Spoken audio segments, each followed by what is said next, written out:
Hôtel Saphir. Un bijou au standard international en plein Matongé, au grand carrefour de Kinshasa. Plusieurs catégories de chambres, bureaux et appartements climatisés avec Wi-Fi et TV n'a faux prix. Petit déjeuner y compris dans son restaurant aux spécialités variées avec réduction des prix pour naba clients Oyuba Fandina Hotel. Ascenseur ultra moderne, disponible en permanence 24 heures sur 24, vous amène à tous les niveaux. Yaboina Matongé et Salaté. Notre adresse A4 Ikelemba, quartier Matongé, commune des Kalam. Téléphone 084 710 99 99 081 600 8000. Hôtel Saphir, beau cadre, bel emplacement, bon prix et beaucoup d'avantages.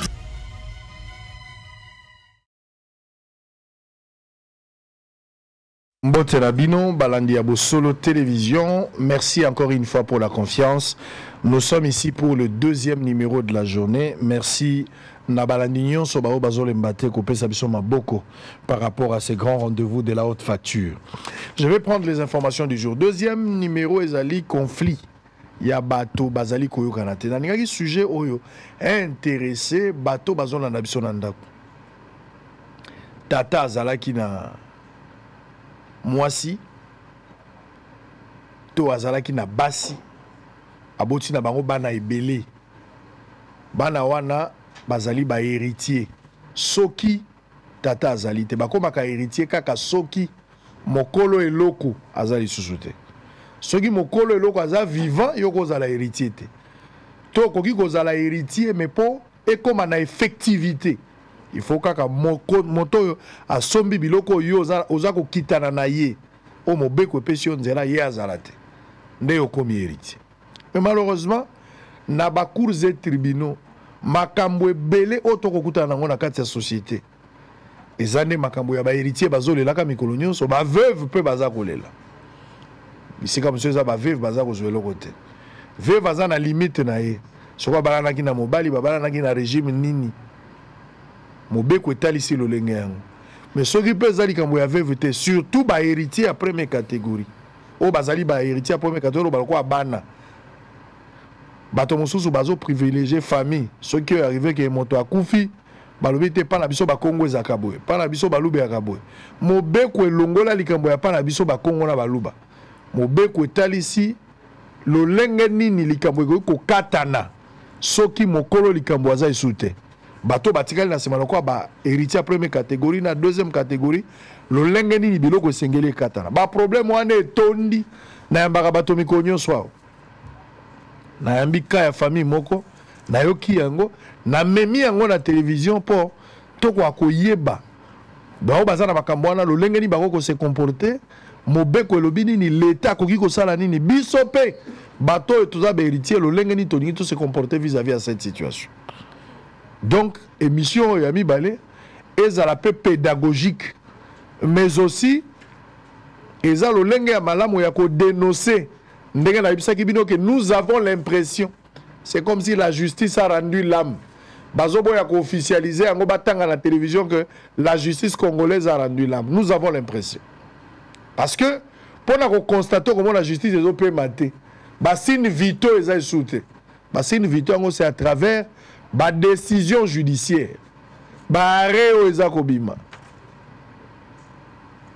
ba jugement aux ezali rendu. À un certain moment tu te poses la question, cette justice ça sur la bassine vito otokoki ko espérer que ça va réanimer ko la ou bien cette justice a rendu totalement l'âme, il faut que tu ailles na morgue peut-être que zelaye sosoka leki résurrection ko koya.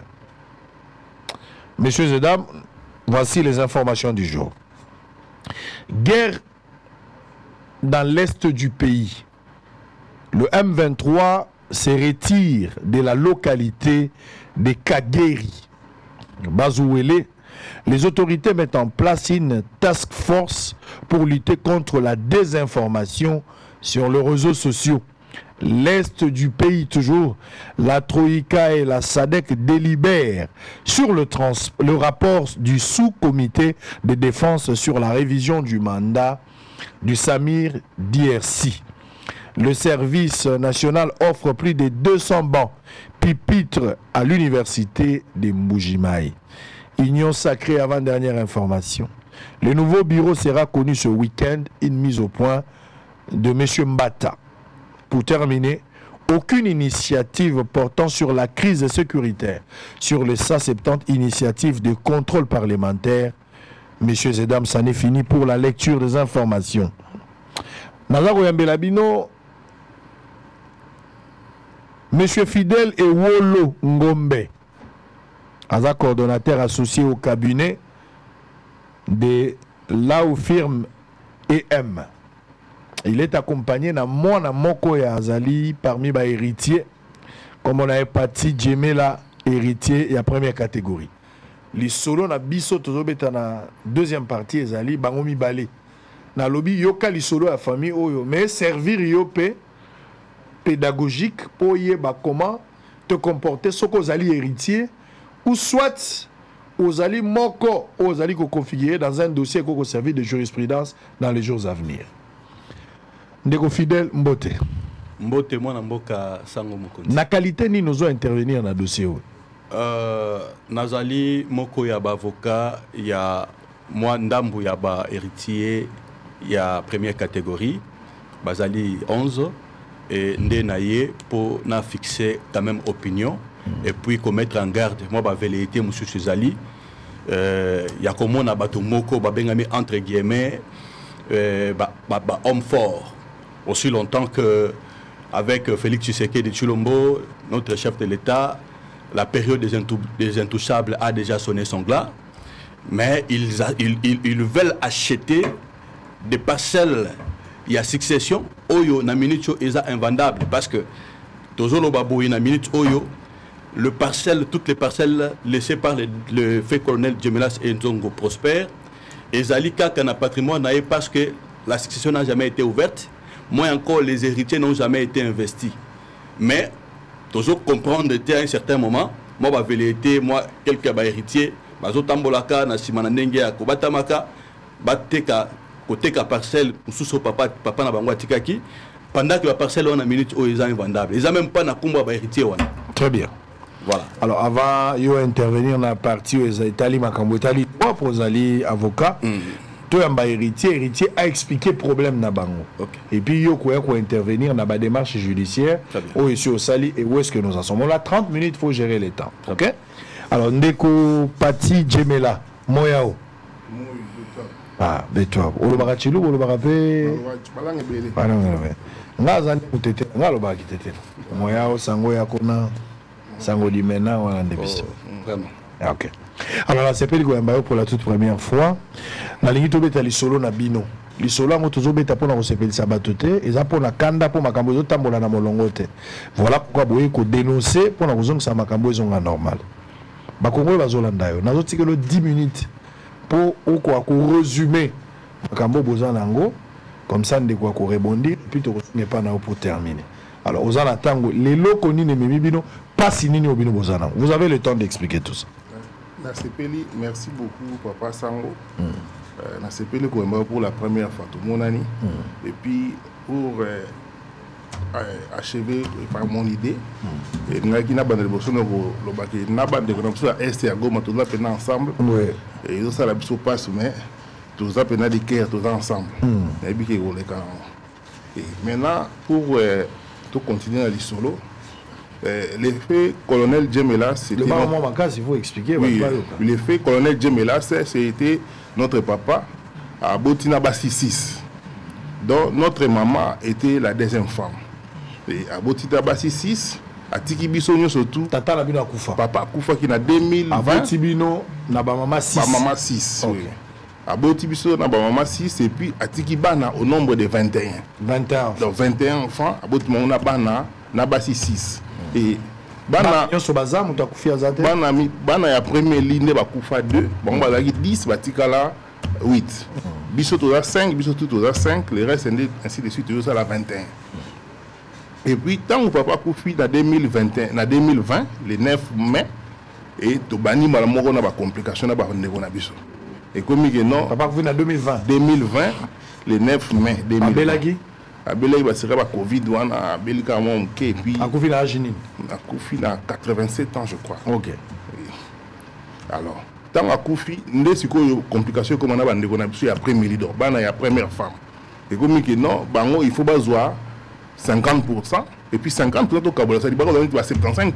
C'est argument na bango ezani argument na bango ezali boye argument na bango dozala papa abalaki maman na bango alors que papa dès son même na ba document na ye même il a écrit ça abalaki basi surtout coutumièrement même maman na biso basi surtout oya la yozwa abali bango coutumièrement et coutumièrement ils ont ça monte pouvoir te a que négolobaki ba opesa 50% puisque biso peut to boya ki penalty de bossa ba so ki za ngo pe bongo bo bandi biso document certificat de mariage nde za document o ezali valable ya kolobaki abalaki biso maman na biso civilement devant l'officier de l'État et nous on a les droits ce qui dans régime mine to ngato tanga yango et puis na to ke na tribunal to samba ta plus de 12 fois to ke na ba cour des tribunaux to samba ba do ka gain de cause puisque pourquoi parce que na tribunal ba do ke na juste bon boy la biso certificat de mariage exact bon ce qui est un moyen on existe ba do ke ne plus un sous ba ce qui est besoin d'un certificat de mariage té boy la ta 5 ou 4 puisque mariage ba ça la on peut des personnes té ba témoin ba za la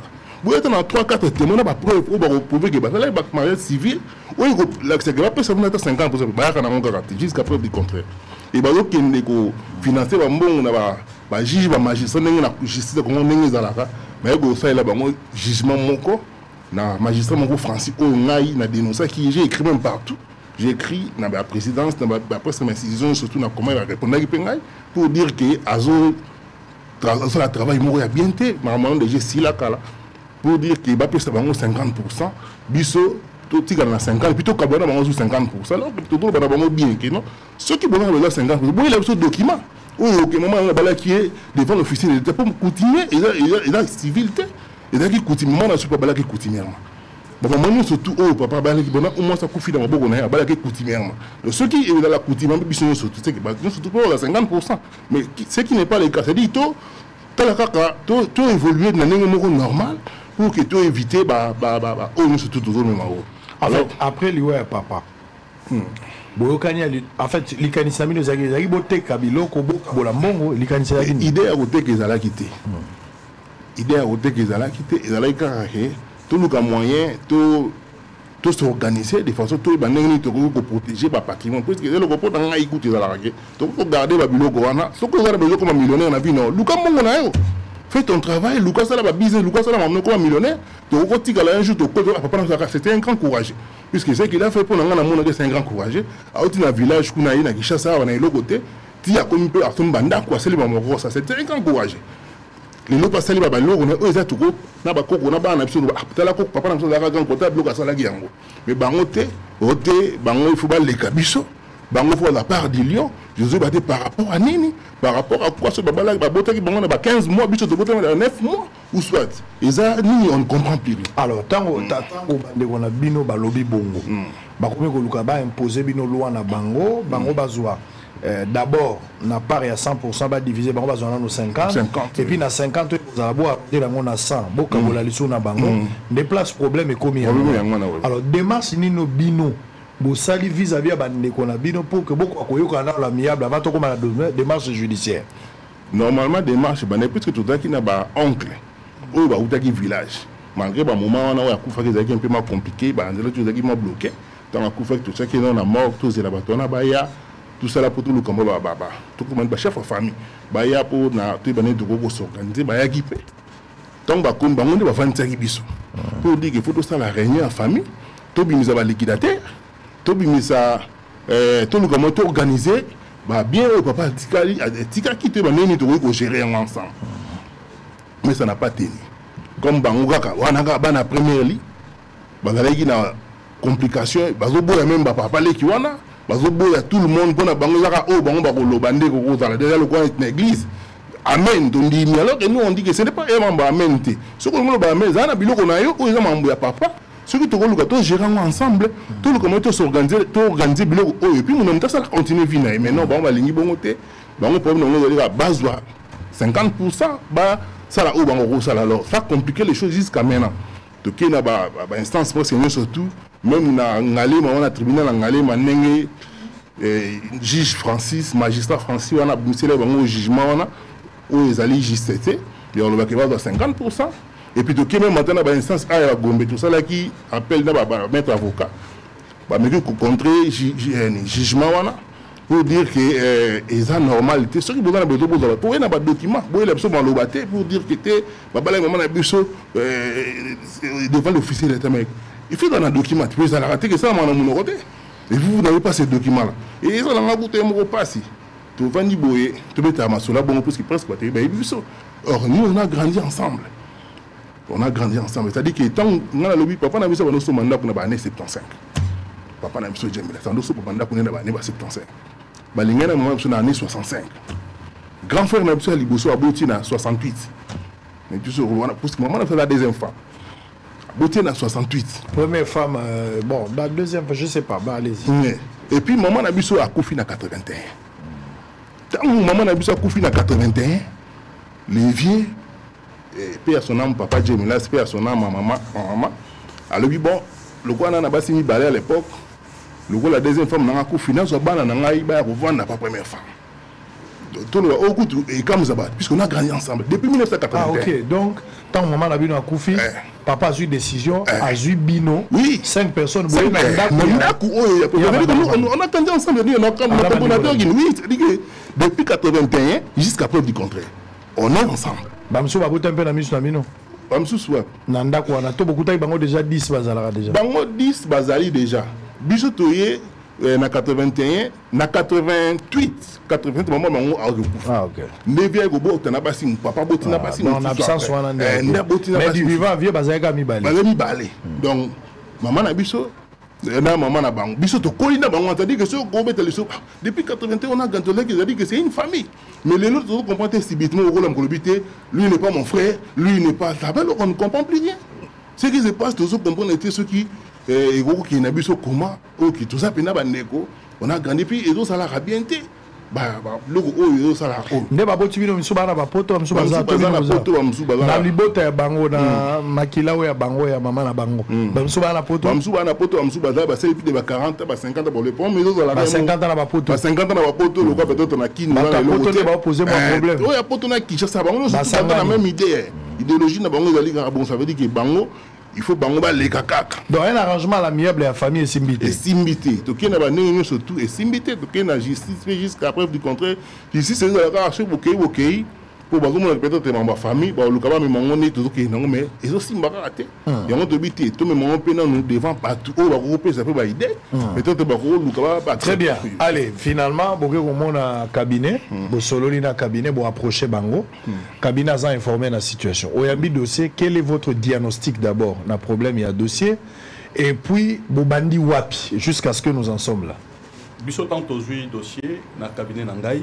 La première des choses, j'ai voulu savoir l'avocat Nini Bazako quoi assurer, quoi accompagner Bango. Et tout le qui avocat wana to bengi Bango, to proposer Bango. Est-ce qu'il y a-t-il pas moyen que comme ils sont issus d'un même arbre généalogique, on ne peut pas traiter cette histoire à l'amiable? Et on a senti une histoire, il y a indifférence. L'avocat ou d'abord Bandai pour accompagner Bango. C'est de cette manière-là que, comme document parcellaire, titre parcellaire na Bango, la première des choses, nous avons fait des oppositions judiciaires pour que tout bloqué ce qui m'a appelé Salimate. Yami Balé, de solliciter devant le tribunal de grande instance de Kinshasa à Gombe la licitation. La licitation, c'est-à-dire que justice à Kota, Naïsika ou famille à Kuki Yemoko, qu'on s'est choisi liquidateur. Liquidateur wana a géré famille na ba étape oyo mibeko esengi, c'est-à-dire à identifier ba successible bato ba na succession, à identifier ba bien et puis la loi dit à proposer partage selon la loi et puis à assurer exécution nango. Mais comme ba est capable d'être de saisir justice a désigné séquestre judiciaire dans un premier temps, c'était pour permettre à ce que à gérer d'abord succession, ba loyer et consort.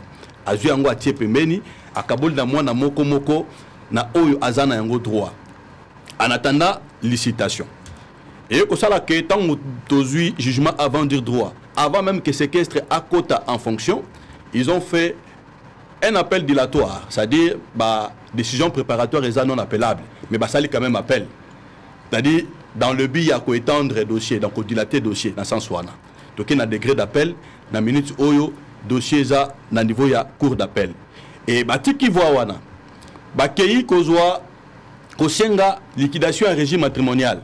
Oh non, ils ont besoin, il y a 50%, il y a bah bien au papa bango zala ki na ba kabla. Maman la bango doit 50, bah misuba doit 50. Donc il dit bosso ba juge total ici bango. Mebeko elobi nini? Mebeko elobi nini? Tokene na ka oyo, tokene na folie na bango. Voilà. Que maman na bango na tata na bino nyonso, bango basala ki mariage civil. Tokene na folie wana non, na ngina apprendre. Tokene na folie wana que maman na bango hypothèse qui a balana ki na papa na mariage civil et que les autres femmes bazala ka coutumièrement. Papa akufi, maman pe akufi. Comment cet héritage est que c'est partagé dans bateau bazaki na communauté de biens. La loi est l'obine. Na cadre wana, so bangomi balé ba conjoint ba kufi. Ba conjoint ba kufi. Ata soki babala ki na communauté universelle de biens. C'est-à-dire ba kokai ko senga liquidation et régime matrimonial que lorsque l'un des époux azala qui vivant. Très bien. Mais na minute oyo to bande ko samba wana, les deux époux étaient déjà décédés. C'est-à-dire il n'en était pas question ba senga liquidation et régime matrimonial. Ba avocat ba yebi yango malam. Même les juges les connaissent. Mais malheureusement à notre grande surprise, bah bimi ces jugements condamnant nos clients, c'est-à-dire bah, ordonner liquidation et régime matrimonial d'une dame qui est décédée 42 ans après, aussi longtemps. Voilà, tribunal de paix à Kinshasa, Ngaliema. Ngaliema, toujours des problèmes. Ngaliema. Toujours des problèmes. Ngaliema. Dossier Ngaliema Ebele. Vraiment. Décédé 42 ans après. Or, les affaires civiles sont prescriptibles, ce sont trentenaires. Après 30 ans, ces affaires-là sont prescriptibles. Donc, c'est-à-dire, sont sous-soutés. Mais, curieusement, 42 ans après sa mort, le tribunal de paix de Kinshasa Ngaliema a accordé Bango une des grandes parcelles. Il y a succession. Aussi longtemps, nous avons deux situations juridiques qui restent tendues et suspendues. La première situation juridique est la succession n'est pas organisée. Deuxième situation est que les biens immobiliers nyonso, ils ont un patrimoine et un papa Djemelasi. C'est-à-dire quoi? Pour que Bango ba comme co-héritier, il faudrait un jugement et investiture. Bah investir dans le co-héritier. Dans la minute où aucun enfant n'a la qualité de vendre. Aucun enfant n'a la qualité. Et la justice, connaissant tous ces principes, malheureusement, ils sont allés à l'encontre. Et parti à mi balé qui est au salaki. Et puis, curieusement, Babimisi jugement n'a pas clause exécutoire. Tout ça, il appelle, après appel, tu as signé en défense exécutée, suspendre exécution. Imaginez-vous, l'article 21, il y a quoi de procédures civiles et lobby pour qu'une décision est à la exécutoire. Il faut qu'il y ait un titre authentique. Tout n'a pas une question devant, pendant les procès. Quel est l'acte authentique que vous avez qui prouve que votre mère a été mariée civilement? Certificat d'enregistrement, Oyo Bakomi, citoyen Djemelas, officier des forces armées aéroises, marié coutumièrement avec madame XY. Mais ça, ce n'est pas l'acte de mariage. Montrez-nous l'acte de mariage. Il n'y en avait pas.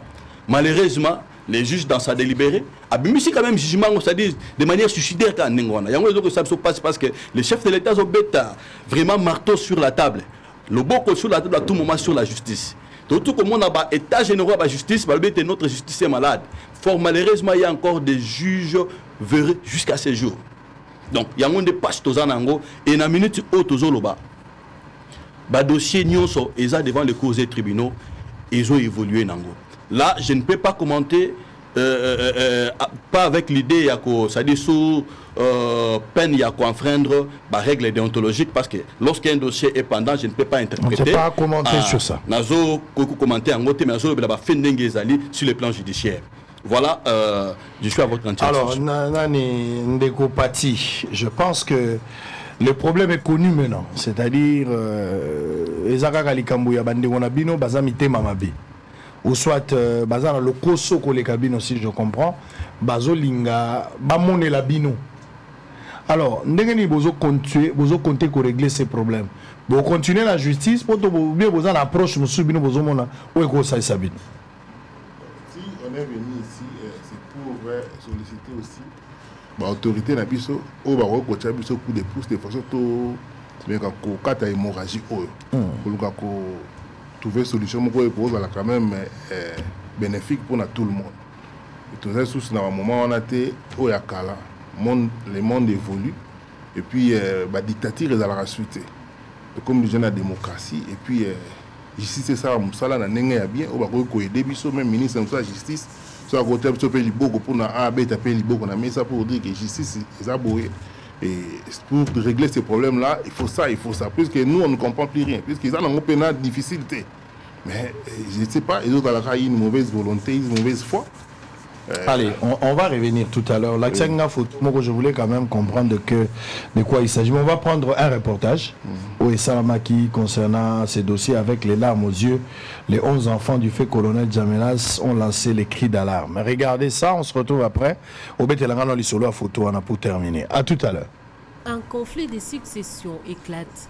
La famille du fait colonel Djamelas Ndongo prospère concernant le bien laissé par ces derniers, dont une parcelle à GB 6, numéro 27 de l'avenue Kiakou, dans la commune de Ngaliema, une sur l'avenue Kumbi au numéro 1, et un bus au quartier Basoko dans la commune de Ngaliema, et une autre située sur l'avenue Monjiba au numéro 120 au quartier Basoko dans la commune de Ngaliema où loge les complexes scolaires Aurore. Le violon n'arrive guère à s'accorder dans le partage de biens accumulés par le fait colonel Djamelas suite à l'égoïsme exprimé par certains héritiers alors que le bien laissé par leur défunt père appartient à toute la famille, estime 11 autres enfants de la famille Djamelas.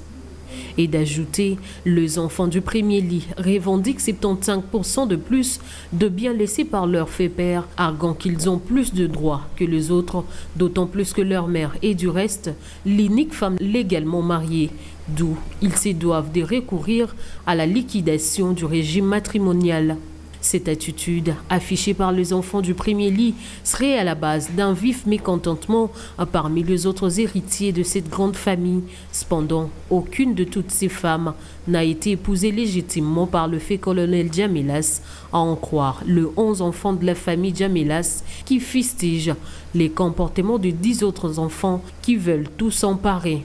Ces derniers dénoncent cette revendication et estiment que la demande des enfants du premier lit est injuste et bafoue le principe du droit successoral qui relève de la loi numéro 16/008 du 15 juillet 2016, modifiant et complétant la loi numéro 87/010 du 1er août 1987 portant code de la famille congolais.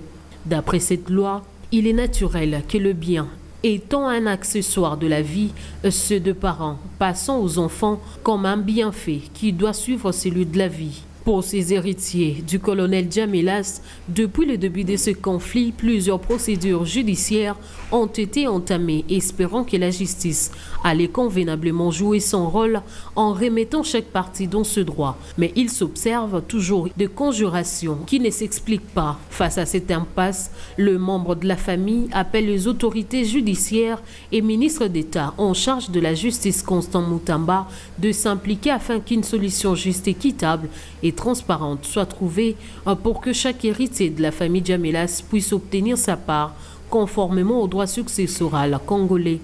Le fait colonel Djamelas ayant laissé 21 enfants au total, dont 10 du premier lit et 11 avec d'autres femmes. Cependant, nul ne peut se prévaloir avoir plus de droits que les autres du moment où le code de la famille remet tous les enfants au même titre d'égalité quant au bien laissé par leur père. C'est la justice qui élève une nation et cela voudrait que... à la fin, les solos, on a compris le problème. Malheureusement, on a l'impression... On peut arriver à conclure, c'est comme si la justice a rendu l'âme. Malgré l'effort, il y a chef de l'État, effort, il y a certains magistrats responsables et conscients, mais autant il y a ben justice na tombe, na justice. Cette histoire de Ngaliema, tribunal Ngaliema moyo na lembi. Nazali koyo kaba rapport ele. Jo na ko fongola monokwawa.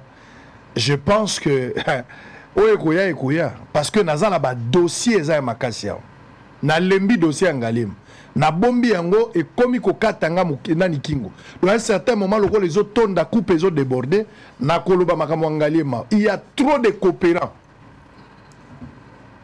na makambo na bino Ngalema na koloba j'ai des dossiers les juges les magistrats les procureurs na bisi bino ka Ngalema wana j'ai des dossiers so na fongoli monoko avec des cas précis ça sera difficile pour vous. Il n'y a pas du sérieux. Dans la plupart des cas, on va sérieux. Alors que vous êtes en face à chef de l'État. Vous êtes à côté de mon. Mais ce qui se passe là-bas, ils ont réfléchi à ta justice. Ils sont malades, ils ont dit comme attaque convalescent. Namoni on a photo mokwa nazo tu na photo ana mutazo bela to nini. C'était quoi? L'accent na no ba congolais bata na no photo. Ou expliquer biso yango sur les années. Photo. Le problème, le fait colonel Djemelas, comme il était un officier supérieur, il a droit au temps pour l'arme. Et quand il est décédé, Nakata a 3 armes. 3 armes, je ne connais pas les noms, on a mis balai à Mickey, alors autant pour la sécurité, il y a une garde. Et frère Nabiso, frère, il y a premier Likawana, il y a 3 armes là. Pour dire que va protéger yango ba bomba yango ba bine ba ça et kaka pendant ba moment ya ba kambu oyo ya ba succession oyo ba incompréhension za mo mkebi ke moko pena a kota pena na ndako a o no beta bino masas a kota pena na ndako la pena arme a o beta biso et ntambe pas ça la ko ça là tanga du pena arme et puis a manier pe arme a beta moi sina bimi likoso et balle on a tout le monde frôlé, oui, frôlé moi c'est une, oui, c'est sa femme. Regardez au moins ce qui s'était passé. Alors ils ont acte nous jusqu'à preuve du contraire toujours le mais donc même dans l'auditorat quand on est dans l'auditorat après 1-2 mois après bah relâché et puis bah arme on a jusqu'à preuve du contraire on ne comprend plus rien tout ça là bah démarche on a bah donc coopérer dans l'auditorat na ba généraux bah colonel bah kuna. Est-ce que vous avez la ministre de la Justice déjà? Non, tout le monde était. Il y a un coup de ligne, tout le monde est pour surtout un dossier. Je vais vous faciliter de voir le ministre Hazard ouvert. Il peut vous écouter, comme ça, à orienter et puis donner. En tout cas, ceux qui ont droit, je vois M. Moutamba, dossier sur la sensibilité à la population. En tout cas, ça la liste qui est en côté. Azo côté un dossier puis azo sa solution. Donc, soyez calme. Je pense que ceux qui nous ont balingué après un moment. Nous avons en contact avec le ministre. Le lieu est vendredi, tu as un conseil des ministres, déjà moi passe pour l'Ambabino. Mais tu as en début de la semaine, il peut vous recevoir, à comprendre. Et puis, quelque chose de très positif. Il y a un trafic d'influence. Et ça, il y a une justice de l'Obama. Si vous avez un tort, vous avez un tort. Si vous avez un droit, vous avez un droit. C'est ce qui est plus important. Merci d'avoir répondu à notre invitation, maître. Lilobano Asuka. Lilobano Asuka, c'est que Nalingina maître Kaka en garde. Homme fort, parce que Toyoka qui déjà, Mikoleleka qui, il y a une des parcelles là où loge l'école Aurore, c'est aussi leur parcelle. Libanais, Lingiba, Somba Yango, en complicité dans quelques héritiers. C'est pourquoi nous voulons dire à ces soi-disant hommes forts qu'avec Fachi, en tout cas, la période des hommes forts a déjà sonné son glas. Ça dit, il n'en est plus question, qui que vous soyez, vous serez arrêté. Donc, l'état de droit est en marche. Nalina mettre vraiment en garde. Très bien, merci beaucoup. Voilà. Alors, vous allez Bélé Bolandi, deuxième numéro. Là, il y a un conflit. Vous avez un conflit dans le conflit. Makambuya Kouelana, Tata Zali Sousta, Somagi Mapa, Pessino, Bokolipe déjà, la plupart, on y a Bonto Azamouana Moukena Bino. Baza Bato Babotami par exemple, na moni na 97. Mouta 1900, non, 97, 95, non, 96.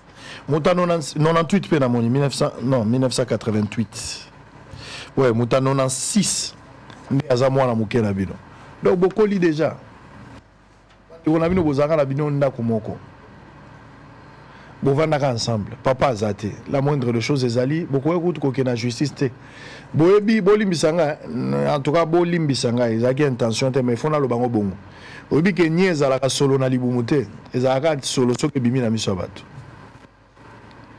likambo ekoya kovanda entre bino na famille sans que bato bayeba likambo ekomi ntina plateau ya télévision mpona nini parce que boyoka die eza baza bandeko na bino eza makila na bino mbongo eza na suka mobutu atiki mbongo muze atiki mbongo Cardozo mwamba wankena l'homme aux yeux bleus que son âme repose en paix akenda atika mbongo adabo nani oyo oya nani ya lemba Gota Nzambi kwela azaki na mbongo ake atiki mbongo mukolo immeuble oyo ya nani nani eza la gare centrale Béatrice auti kufaka mingi te il a laissé de l'argent Africana Palace mukolo nango akufa atiki mbongo donc ndengo zabwe ato 8 millions okufa kaka ato 8 millions okufa kaka donc olia mbongo yango na lobaki na lobaki soki moto nyonso ayebaka mokolo akokufa na ngonga na ye nde tosalaka baprojet toliaka mbongo tose comportaka en fonction ya liwa mais lokola bato bayebaka mokolo na date te na heure oyo moto akokufa moto asalaka azoluka mbongo akokufa na 13e aoluka mbongo na 12 heures ozo continuer kosala ba effort alors soko oyebaka jour oyo okokufa okolia même bomongo na yo en fonction ya date oyo okokufela po baza bandeko na bino les riches ont leur passé les pauvres ont leur avenir. Et au sala soni tata o bino le colonel de son état o azaki motomone na mboka servaki nation na simana ye kombo na ye bozozo ngisango lisu na nkunda bolingi tata na bino pe malakimi te bozo boma ye lisu davantage.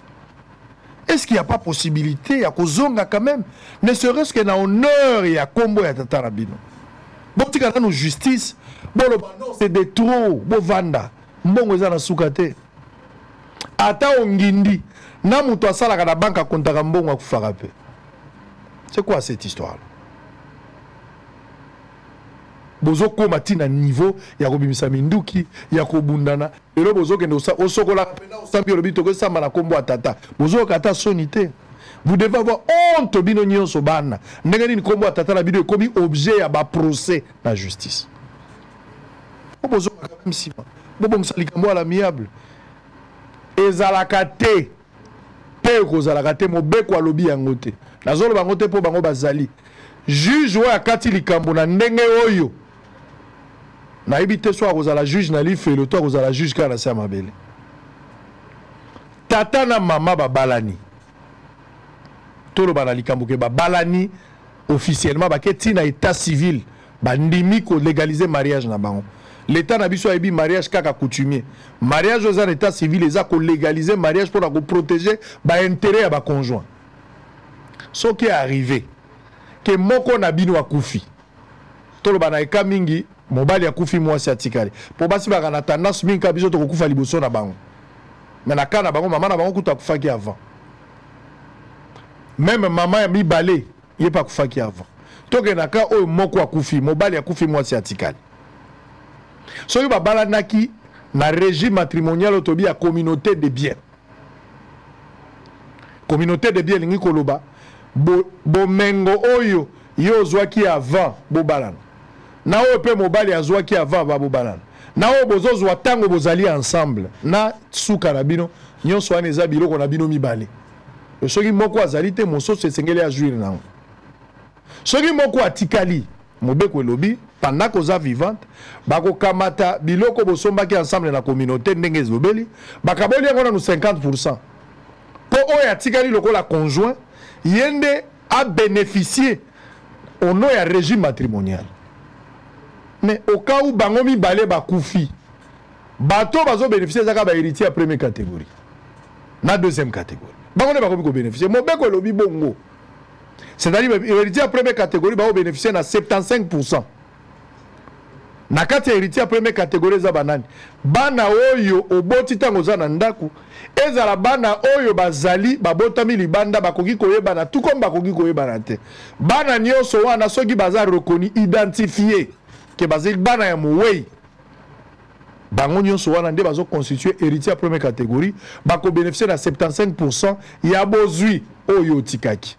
Réserve successorale les alliés nyonso wana eza pona bolamu na ba kasi 25% oyo kotikala nde sikoyo babengaka mwasi aye lisusu mwasi akoki kozwa mbala mibale au cas où bozala likambo oyo mobali akufi mwasi azali tango bakaboli communauté de bien mwasi azwi nanu 50% ya bozwi oyo ezalaki entre ye na mobali na ye bazwi 50% oyo etikali bakomisi yango 100%, bana bazwi 75%, bana nyonso na bano babotabakili bana bazwi 75%, 25 oyo etikali oyo babombi yango na kati ya 75%, 25 wana siko mwasi oyo azwaka 50% azongi lisusu akozwa lisusu, me akozwa lisusu na mama ya mobali oyo akufaki na bandeko na ye bango nde bakozwa na kati na 25%.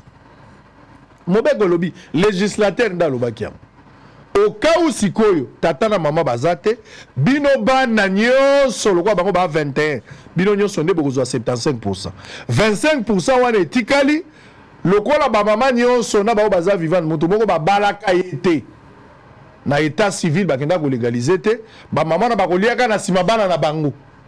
Je pense que je dis la vérité. Bakoliaka na sima bana mobeko lobi nde bongo bongo siko na likambo yo ndenge nini tokomi yango moni naza étudiant en droit boyebi yango anela ngai suka yango et puis nazali ko sala mémoire na ngai na likambo etalika bo sujet na ngai za connu boko mona travail na représenter parce que na moni ba zone d'ombre za ebele ou bien bato ya justice bakati mobeko bazali kotordre sens lelo yo tozala bato ebele bazako bandeko baza kao bazwi makasi ya kofongola monoko koloba mais ebele baza konyoka mabao bazwi makasi ya koloba te. Bandeko na ngai bozonga nanu sima nga na bengi bino lokola tata ya libota bozonga nanu sima mbongo ezaka na suka te mbongo eza na ndelo te ezala boteki nyonso tolo bata bango bazate botekaki bino nyonso namonaki héritier moko peta na pesi yo mbote place ozali depuis Rigini petit frère propre tozoseka na ye héritier moko na Rigini bateki lupango tata akufi azwi lupango ateki lupango na $250,000 un jeune azumbongo akesomba lupango moko akesomba nani mutuka moko ya 50,000 abandi vie normale na minute 2 ans après tozolo bateka na rond-point Ngaba akomoteka na rond-point Ngaba aosenga pe lisalisi aveugle na rond-point Ngaba mais koki ata 50 aza na rond-point Ngaba lisolo na zolo bapeta ye bien depuis Rigini. Donc pour vous dire que mbongo ate tondi na ndako ndenge na lobaki soki ya sikezo kota te ya kalegosila pona nini motema mabe na bandeko na bino tata zalaki moko est-ce que tata na bino azopema na kimia to tata na bino azana pasi tolo bana bakama ba mama te entre batata est-ce que bino bana bako kovana te bolobi te o baza bandeko na biso to bana na kimia to batela tata na biso to banda ko batela honneur na ye au lieu to kende ko expose parce que bana na bino bozo expliquer bana na bino nini po boboti déjà bozo appeler msuna bakoko bozo expliquer bozo kenda ko samba pona bomengo a pépé. C'est une honte pour cette famille. Avec espoir que le message on a possible au côté bino. Même ceux qui sont en Europe ba yebi yango bazo sala sembla ils pensent que bokotika la libanga te ezala bino bato boza na plateau ezala bango bato boza bokotika la libanga te bokufa kaka peu importe la forme bokufa bokena mbongo te bokotika mbongo bosala mbongo nini mutu mo bakundaka ye na ndaku te bakundaka ye pe na mbongo te. Quand vous avez l'occasion il y a quoi arranger bo arranger yango entre bino bon honorer mémoire ya tata na bino azaki soda colonel asale limboko so bino bo pesi respecter batalibana ba pesi respecter. Les riches ont leur passé, les pauvres ont leur avenir. Bon week-end na mabuta na bino. Hôtel Saphir, un bijou au standard international en plein Matongé, au grand carrefour de Kinshasa. Plusieurs catégories de chambres, bureaux et appartements climatisés avec Wi-Fi et TV n'a faux prix. Petit déjeuner y compris dans son restaurant aux spécialités variées avec réduction des prix pour Naba client Oyuba Fandina Hotel. Ascenseur ultra moderne, disponible en permanence 24h/24, vous amène à tous les niveaux. Yaboina Matongé et Salaté. Notre adresse A4 Ikelemba, quartier Matongé, commune des Kalamou. Téléphone 084 710 99 99 081 600 8000. Hôtel Saphir, beau cadre, bel emplacement, bon prix et beaucoup d'avantages.